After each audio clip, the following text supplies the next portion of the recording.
Hey everyone, number 50 on my list of 100 greatest songs of all time is Could You Be Loved by Bob Marley. And now people who know me will not associate me with Bob Marley's music. I don't listen to a lot of it. I love roots rock reggae and I love Could You Be Loved. It's a single off his last album, Uprising was the name of the album. It was obviously charted quite well in Europe.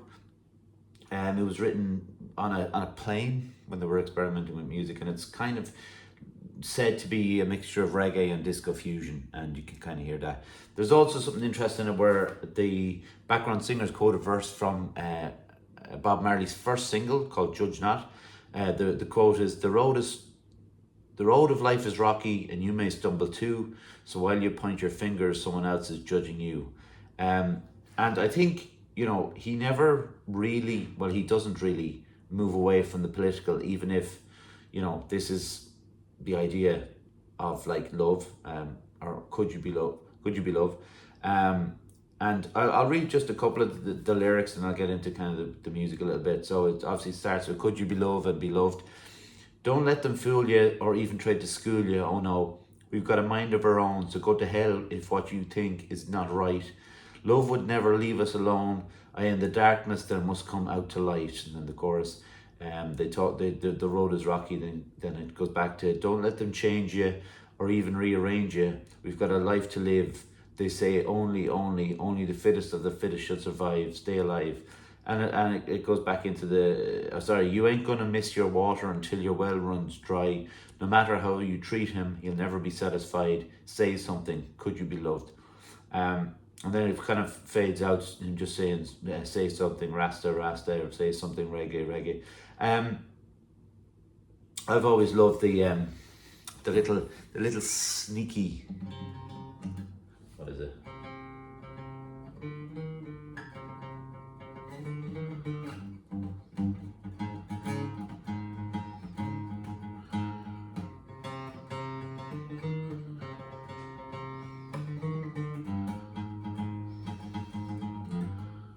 Just that little guitar riff, and it's "Would you be loved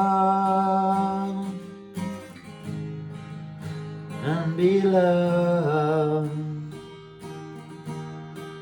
Could you be loved and be loved?"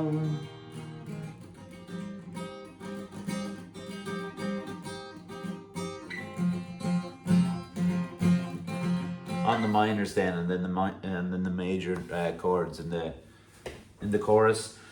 I don't really have like an association, and I talk a little bit about it. Well, I talk a lot about it on these little episodes that I do with music, of where I associate the song from or who I associate it with, because we've all got these memories in music of like what clicks in our mind when we hear a song. Like, was it a film we watched, or was it a person we were with, or is it a romantic thing, or is it like, a sad thing? And our memories of like people passing away and stuff. And I kind of tend to have that on all of these songs when I think about it. Like, I have this memory that leans into the song, and I can't separate the two.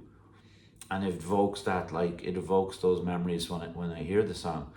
But Could You Be Loved isn't it, it's probably on its own on these songs, that it's just not connected with anything or anyone. To me, it's just when I heard it, or when I hear it, because I can't even remember the first time I heard it or anything like that. But when I hear it, it evokes this kind of like something kind of joyful about it. It's an upbeat song. It kind of bops along, and I love the chord progressions in it, and I love how he's brave enough to, on the fade out, just to stay on that. That's all he does for ages. Stays on the B minor, and you just have.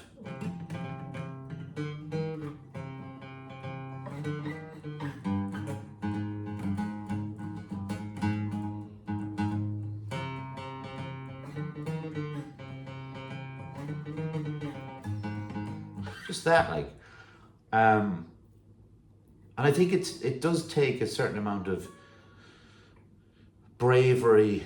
Well, bravery in a certain sense. I'm not talking about like going out and fighting for your country, but bravery in a musical sense, at least, to stay on that and just allow it to happen. And it does that for, like I said, a while in the song, and he's just kind of riffing off the kind of rasta reggae stuff. But it continues to just do it. Just has this beautiful little flow to it, and people will watch this and think to themselves, well, like all Bob Marley songs like that, or at least a large portion of them. But I when I hear Bob Marley songs, they don't really do a lot for me. Like I understand that they're good songs, and like it takes a huge amount of skill to write them and perform them the way he does. Like No Woman No Cry, for example, it's just there's a live version. I have that on my phone, and it's just, I think it's from London, sorry, and it's just incredible, like, live. Um, and it does like evoke emotion in me and stuff. But Could You Be Loved has just always stood out. Like I said, Roots Rock Reggae is another Bob Marley song that I would have quite high up in my songs that I love. But like it doesn't hold the same. It's just preference, I suppose. At this point, like there's no point in trying to look for a connection if there's none there. But with something outside of the music, but like it just stands out for me as this beautifully arranged. As the backing vocals are amazing, and what Bob Marley's doing is amazing. The players are amazing, and it's one of his kind of sign-offs, I suppose, with his early passing and it being on his last album. And there's something quite, there's something kind of weird and kind of like a shift in, like, when you think about the sadness of what was to come and to what he was doing at the time. And could you be loved, no matter what he says in the lyrics, really, it's just a joyful thing, and it sounds joyful. And I've always, since I first heard it, I've always loved the song. So yeah, we're at number 50, which is mad. But it's Could You Be Loved by Bob Marley. All right, thanks, bye.